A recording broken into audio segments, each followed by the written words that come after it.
हाय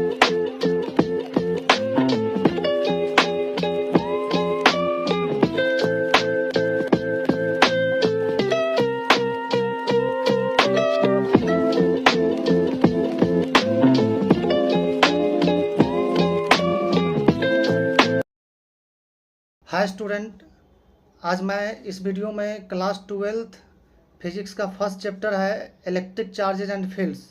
electric charges और fields में जो बच्चों है उसका आज एग्जाम्पल से क्वेश्चन मैं करूंगा और आने वाले वीडियो में हम लोग सारे क्वेश्चन डिस्कशन करें एनसीईआरटी का, एक्सरसाइज का, एग्जाम्पल्स का, जो आपके बोर्ड में और जेईई मेंस में भी इस कॉन्सेप्ट से क्वेश्चन आ सकता है क्योंकि आते रहता है। ठीक है, और नीट में तो काम आएगा ही आएगा।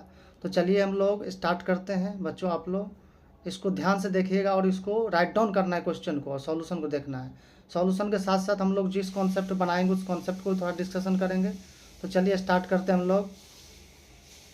क्वेश्चन का रहा है, देखो फर्स्ट क्वेश्चन है, if 10⁹ electrons move out of a body to another body every second, how much time is required to get a total charge of 1 coulomb on the other body. यानी इस question में कहा गया है कि मान लो एक बॉडी है, ठीक है, इस बॉडी से पर सेकेंड जो है 10⁹ इलेक्ट्रॉन्स पर सेकेंड 10⁹ इलेक्ट्रॉन्स निकाला जा रहा है। ठीक है, निकाला जा रहा है पर सेकेंड, एक सेकेंड में। कितना सेकेंड में? 1 सेकेंड में। ठीक है, तो अगर 10⁹ इलेक्ट्रॉन 1 सेकेंड में निकाला जा रहा है तो आपसे पूछ रहा है कि एक कूलम चार्ज को निकालने में कितना टाइम लगेगा। ठीक है, तो चलो इसको सॉल्व करते हैं हम लोग। तो मान लेते हैं कि देखो, तो number of electrons transferred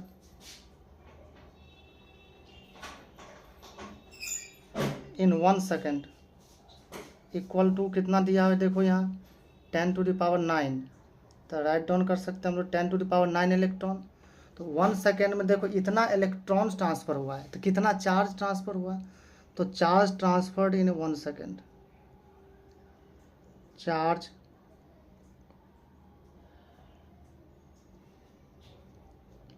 transferred in 1 second equal to, हम लोग जानते हैं अगर नंबर ऑफ इलेक्ट्रॉन पता हो और चार्ज निकालना हो तो क्या करते हैं, 1.6 × 10⁻⁻19 कूलम से मल्टीप्लाई कर देते हैं तो अमाउंट ऑफ चार्ज आ जाता है। तो 10⁹, ये नंबर ऑफ इलेक्ट्रॉन इंटू एक इलेक्ट्रॉन पे जो चार्ज होता है 1.6 × 10⁻⁻19 कूलम। तो यहाँ देखो 1.6, अब पावर यहाँ 9 है और यहाँ पर -19 है, तो दोनों को ऐड करेंगे तो कितना आएगा, -10। हमको पता है एक्सपोनेंट में कि पावर को ऐड करेंगे। ठीक है, देखो इतना कूलम चार्ज जो है आपका 1 सेकेंड में ट्रांसफ़र हुआ। तो ये 1 कूलम चार्ज ट्रांसफ़र करना है, तो टाइम टेकन टू ट्रांसफ़र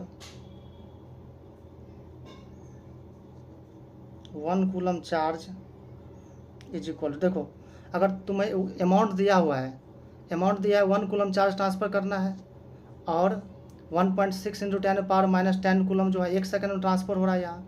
तो देखो अगर यूनिटरी मेथड लगा दे कि इतना ट्रांसफ़र होने में कितना, 1 सेकेंड, तो 1 कूलम होने में कितना, तो 1 बाई कितना करेंगे हम लोग, ये डिवाइड कर देंगे 1.6 × 10⁻⁻10, इतना टाइम आ जाएगा। ठीक है, इसको देखो सॉल्व करने के लिए थोड़ा सा हम लोग ट्रिक लगाएंगे।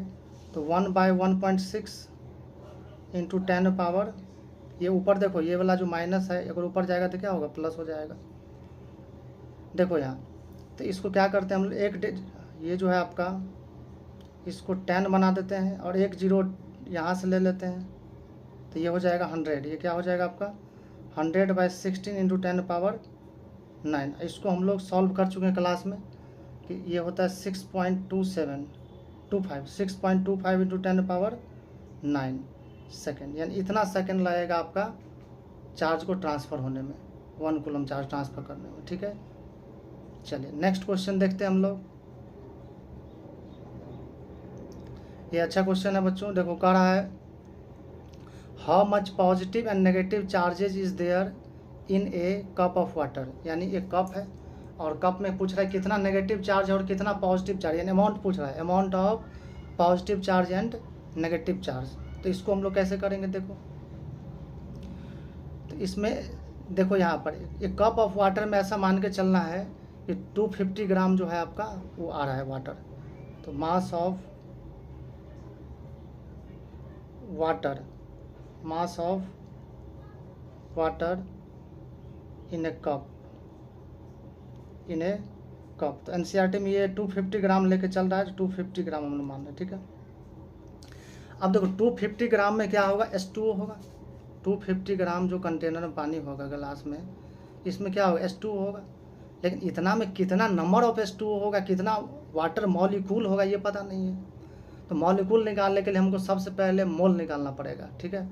तो number of H2, number of mole,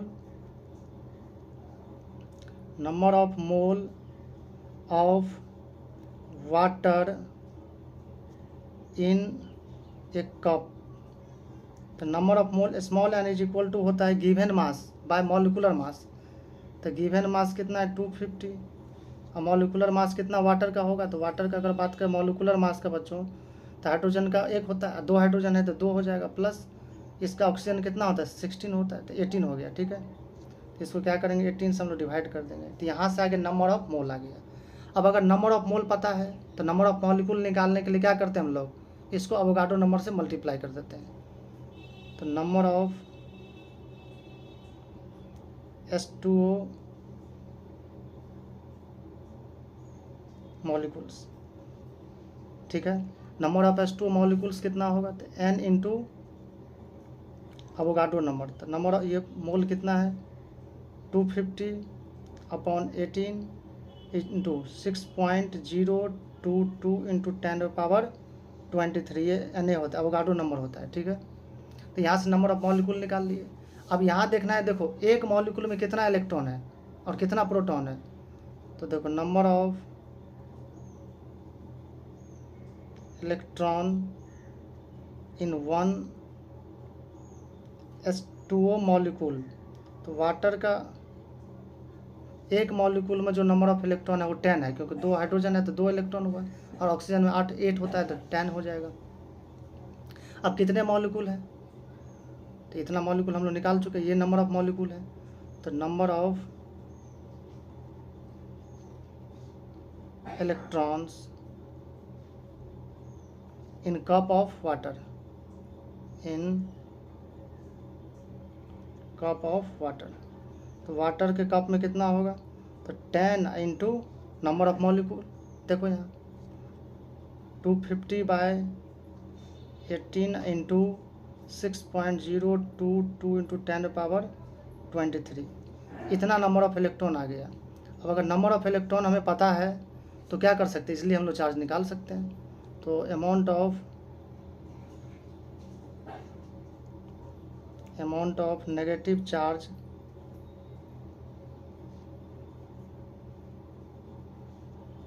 Q equals to 1.6 into 10⁻⁻19 into number of electron, number of electrons, ठीक है। तो देखो यहाँ 1.6 इंटू 10⁻⁻19 और नंबर ऑफ इलेक्ट्रॉन की बात करें, देखो यहाँ पर है आपका 10 इंटू 250/18 इंटू 6.022 इंटू 10⁻23, ठीक है। तो कितना आंसर, हम देखो इसको कैलकुलेशन करना पड़ेगा। इसको कैलकुलेशन करने के बाद जो आंसर आ रहा है, देखो ये आ रहा है 1.34 इंटू 10⁻7, ठीक है। तो ये आपका इतना कूलम चार्ज है, एक कप ऑफ वाटर में इतना कूलम चार्ज है, ठीक है। देखो कैसे सॉल्व किए, ठीक है। इसमें कॉन्सेप्ट यही था कि पहले क्या है, गिवन मास अगर होगा तो क्या करेंगे, उससे नंबर ऑफ मोल निकाल लेंगे, फिर मॉलिक्यूल निकाल लेंगे, फिर मॉलिक्यूल में इलेक्ट्रॉन दिखा देंगे, फिर नंबर ऑफ इलेक्ट्रॉन निकल गया तो उसको क्या करेंगे हम लोग 1.6 इंटू 10⁻⁻19 कूलम से मल्टीप्लाई कर देंगे, चार्ज आ जाएगा। चलिए नेक्स्ट है, ये भी अच्छा क्वेश्चन। करे Coulomb's law for electrostatic force between 2 point charges, 2 point charges, and Newton's law for gravitational force between 2 stationary point masses. यानी कह रहा है कूलम्स लॉ 2 पॉइंट चार्ज के बीच में और न्यूटन्स लॉ 2 पॉइंट मास के बीच में जो फोर्स लग रहा है, both have inverse squared in dependence on the distance between the charged and masses respectively. देखो यही कहना है कि जैसे दो मास है, एक मास m1 है और यहाँ से कुछ डिस्टेंस पे m2 है, r डिस्टेंस पे, तो जो न्यूटन्स वाला फोर्स लगता था होता था g m1 m2 by R square, square है डिस्टेंस का। और अगर q1 q2 होता है, q1 और यहाँ से कुछ डिस्टेंस पे q2, तो यहाँ जो कूलम्स फोर्स लगेगा ये ग्रेविटेशनल Fg लिख दो और यहाँ Fe इलेक्ट्रिक फोर्स लिख दो। तो यहाँ होता है k into Q1 into Q2 by are square, दोनों में आर स्क्वायर है, तो याद रखना ये चीज़, ठीक है, यही कहना चाह रहा है। तो compare the strength of the forces by determining the ratio of their magnitude for an electron and proton. यानी ऐसा कह रहा है, देखो कि क्वेश्चन में कह रहा है एक इलेक्ट्रॉन है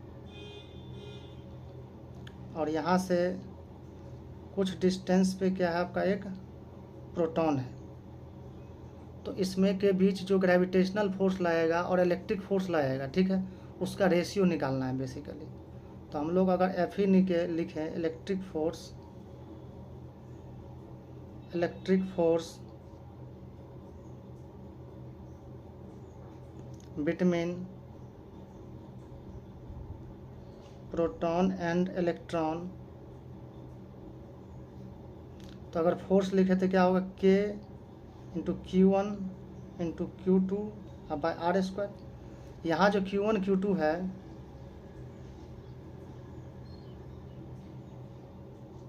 देखो यहाँ जो Q1 Q2 है, Q1 की जगह कितना है इलेक्ट्रॉन का चार्ज k, तो इलेक्ट्रॉन के चार्ज को भी E से दिखाते हैं, वैल्यू E होता है, प्रोटॉन के चार्ज को भी E से डिनोट करेंगे आर स्क्वायर। तो जो इलेक्ट्रिक फोर्स आ गया प्रोटॉन इलेक्ट्रॉन के बीच में बच्चों, ये आ गया के e square by are square. चलो इसको इक्वेशन मान लेते हैं। सिमिलरली हम लोग देखें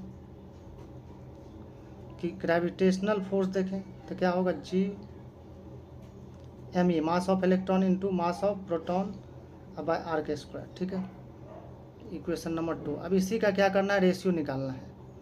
तो इलेक्ट्रिक फोर्स वैल्यू यहाँ पे है इसलिए वैल्यू लिख दे रहे हैं Fe बाय Fg, ठीक है। तो ये जो मॉड के अंदर लिख भी सकते हो, नहीं भी लिख सकते हो, कोई दिक्कत नहीं है, ठीक है। कि वैल्यू का जो रेशियो होगा क्या होगा, देखो तो Fe की जगह लिख सकते हैं हम लोग K e square by are square upon G M e into m p by are square, ठीक है। तो अगर इसको हम सॉल्व करें, देखो यहाँ पे तो बच्चों यहाँ पे जो आर स्क्वायर है और आर स्क्वायर ये क्या हो जाएगा, कैंसिल हो जाएगा। तो क्या बचेगा K e square by G into mass of electron into mass of proton. तो यहाँ से हम लोग रखेंगे के का वैल्यू, के का वैल्यू होगा 9 इंटू 10⁻9 इंटू ई पे मतलब 1.6 इंटू 10⁻−19 का स्क्वायर करेंगे, ठीक है, बाय जी का वैल्यू रखेंगे 6.67 into 10⁻−11 universal gravitational constant, mass of electron 9.1 into 10⁻31 kg में, into mass of proton 1.67 into 10⁻27, ठीक है। तो ये सब को क्या है कि सॉल्व करना पड़ेगा, ठीक है। सॉल्व करने के बाद जो हम लोग करेंगे, ये कैलकुलेटर्स कर सकते हो या थोड़ा सा टाइम लगेगा लेकिन हो जाएगा, ठीक है। तो ये करके आता है आपका 2.4 इंटू 10⁻39 आता है, ठीक है।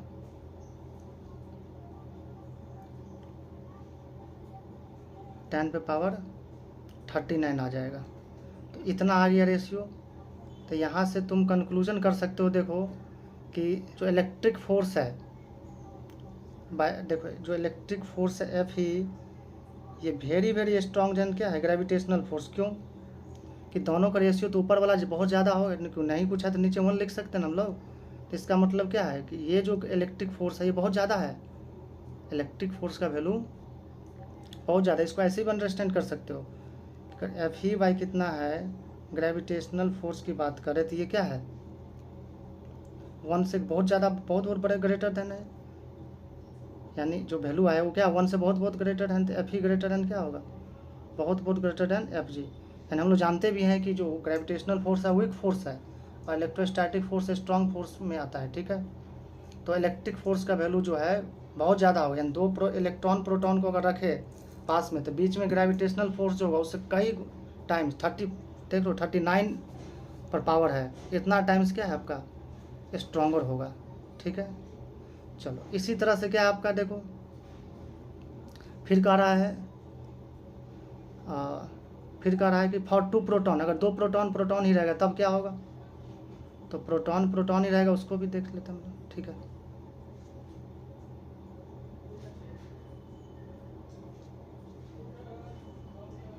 तो अगर अब प्रोटॉन रहेगा, जैसे यहाँ पर एक चार्ज है, यहाँ पर 2 प्रोटॉन ही है, ये भी प्रोटॉन है और ये भी प्रोटॉन है, डिस्टेंस मान लो आ रही, ठीक है।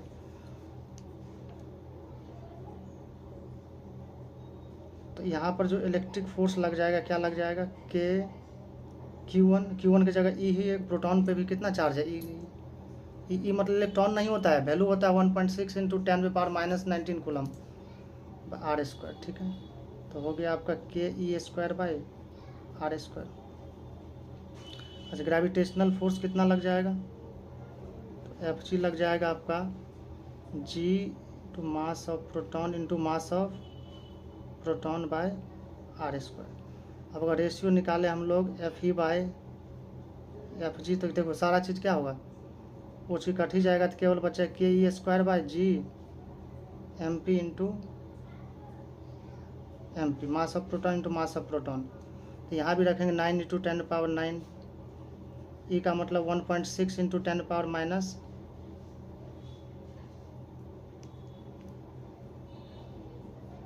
का स्क्वायर हो जाएगा upon 6.67 10⁻11 into mass of proton ही है, तो 1.67 इंटू 10⁻27 का क्या कर लो स्क्वायर कर, 2 बार मल्टीप्लाई होगा, ठीक है। तो यहाँ से ये भी कितना आ जाता है, देखो यह आता है 1.3 इंटू 10⁻36। तो यहाँ भी देखो इलेक्ट्रिक फोर्स का जो वैल्यू है क्या है, बहुत ज़्यादा है, ठीक है। नेक्स्ट कह रहा है, देखो कर estimate the acceleration of electron and proton due to electrical forces of their mutual attraction. Next कह रहा है कि estimate the acceleration of electron and proton, electron और प्रोटॉन अगर है तो एक्सेलरेशन कितना होगा, ठीक है। तो एक्सेलरेशन क्या होता है,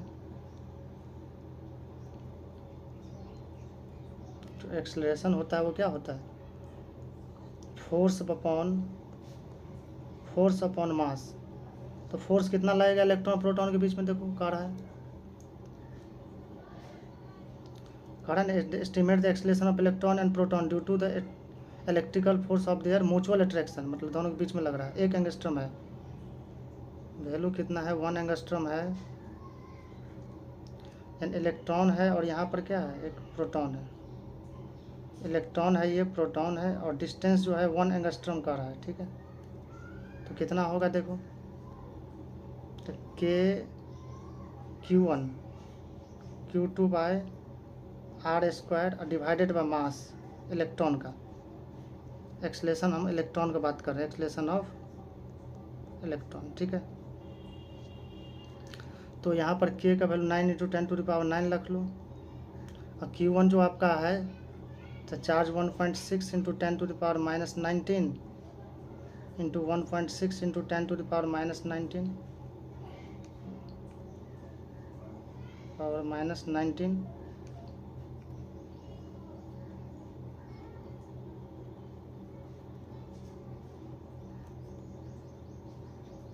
ठीक है।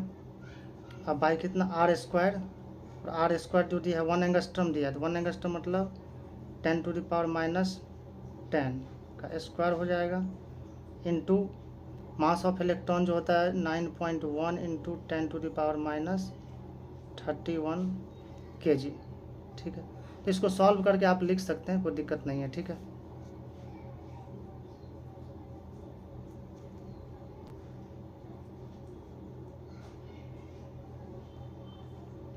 चलिए नेक्स्ट क्वेश्चन देखते हैं। ये नेक्स्ट क्वेश्चन है,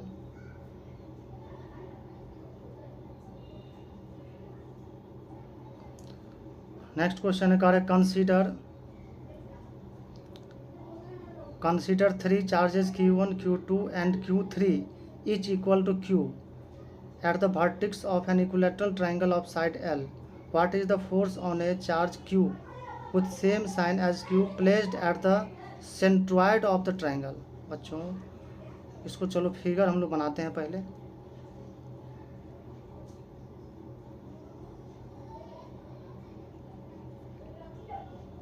ठीक है, सेंट्रॉइड का मतलब क्या है कि इसका जो आपका मीडियंस है, मीडियन मतलब क्या होता है कि वर्टेक्स से अपोजिट साइड के मिड पॉइंट को ज्वाइन करने वाले लाइन को क्या बोलते हैं हम लोग? मीडियंस बोलते हैं। चलो इसको हम लोग अगर करें, ठीक,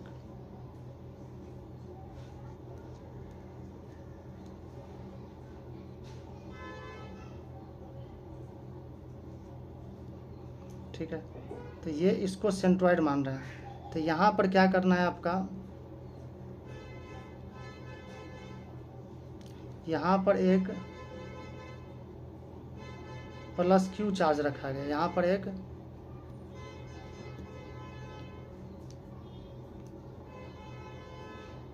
प्लस Q चार्ज रखा गया। तो इस पे और यहाँ पर सारे वर्टेक्स पे क्या आपका Q, Q और Q। तो इसी चार्ज पे कह रहा है कि नेट फोर्स बताओ। तो कैसे निकालेंगे हम लोग? तो ये देखो इस पे कौन कौन फोर्स लगाएगा, जो ए पे है, जो बी पे है और जो सी पे है, ये सारा चार्ज क्या करेगा, इस पे फोर्स लगाएगा। तो ए किधर लगाएगा, बी किधर लगाएगा? देखो इसको अगर हम लोग बात करें ए का, तो ए क्या है, प्लस है, और जिस पे लगा रहा है वही प्लस ही है।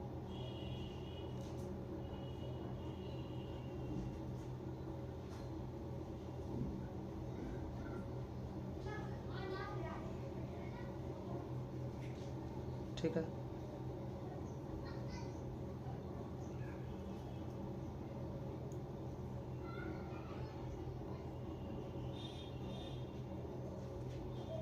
तो ये जो आपका है,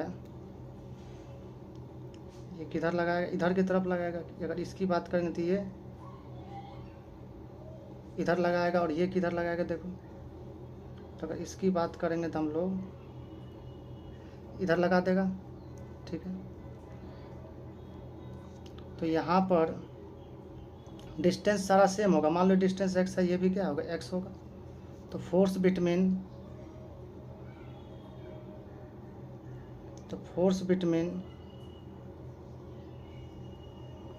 Q and charge at A तो कितना हो जाएगा? F इज इक्वल टू हो गया आपका, F is equal to KQ1Q2 by R square in X square. ठीक है, इसी सिमिलरली क्या होगा,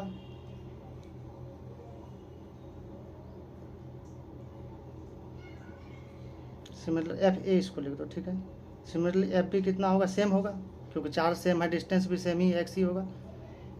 KQ बाई कितना होगा, एक्स स्क्वायर। डिस्टेंस क्यों सेम होगा, क्योंकि सेंट्रॉइड से वर्टेक्स से डिस्टेंस सेम होगा इक्विलेटरल ट्रायंगल में। ठीक है, तो देखो यहाँ FC भी क्या हो जाएगा, C जो लगाएगा KQ बाई कितना हो जाएगा, एक्स स्क्वायर। अब क्या करना, तीन फोर्स है यहाँ पे, तो तीन फोर्स को अगर हम लोग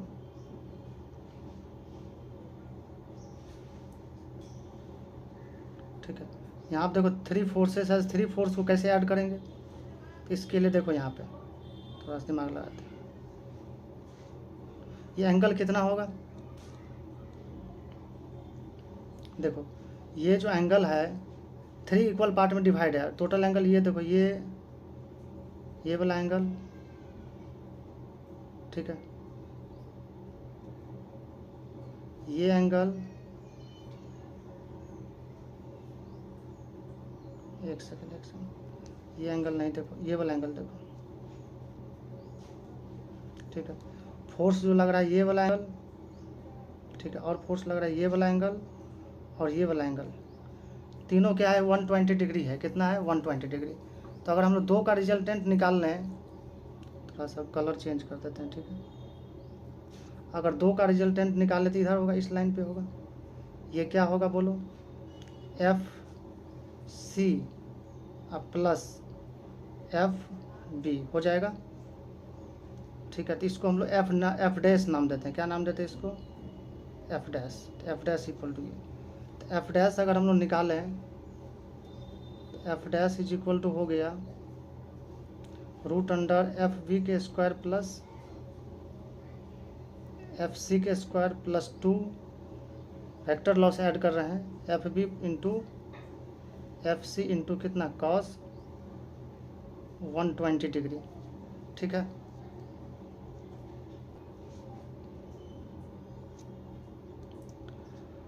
चलिए वैल्यू पुट करते हैं हम लोग। वैल्यू तो सेम ही है, तो जब सेम वैल्यू है तो इसको भी क्या है देखो, के क्यू बाय एक्स स्क्वायर का क्या हो जाएगा स्क्वायर, देखो ना यही चीज़ है ना।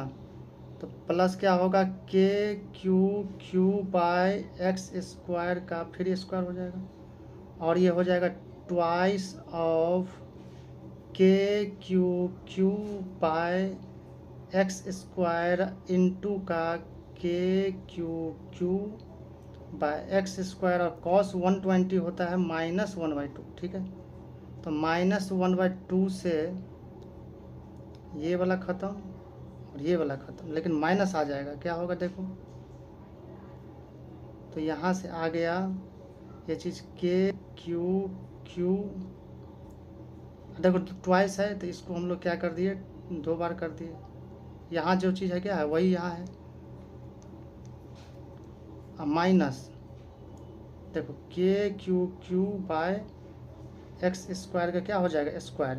तो यहाँ देखो 2 में से घट जाएगा तो क्या होगा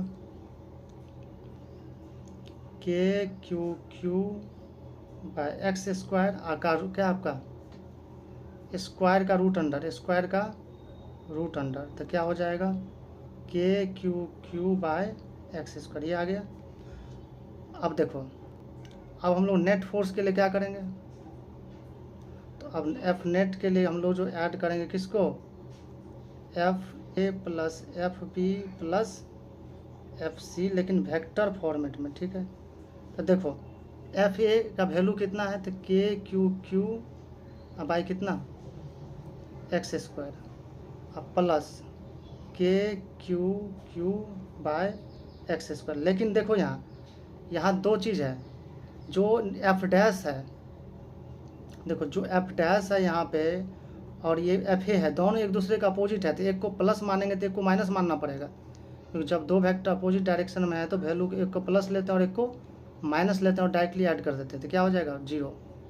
तो आंसर कितना आ जाएगा 0, नेट फोर्स जो आ गया इस पर 0 आ गया, ठीक है बच्चों। तो आगे और भी हम लोग डिस्कशन करेंगे और 1 बाय 1 एनसीईआरटी के सारे क्वेश्चन और साथ ही साथ जेईई मेंस का भी क्वेश्चन करेंगे हम लोग। तो चलिए ठीक है।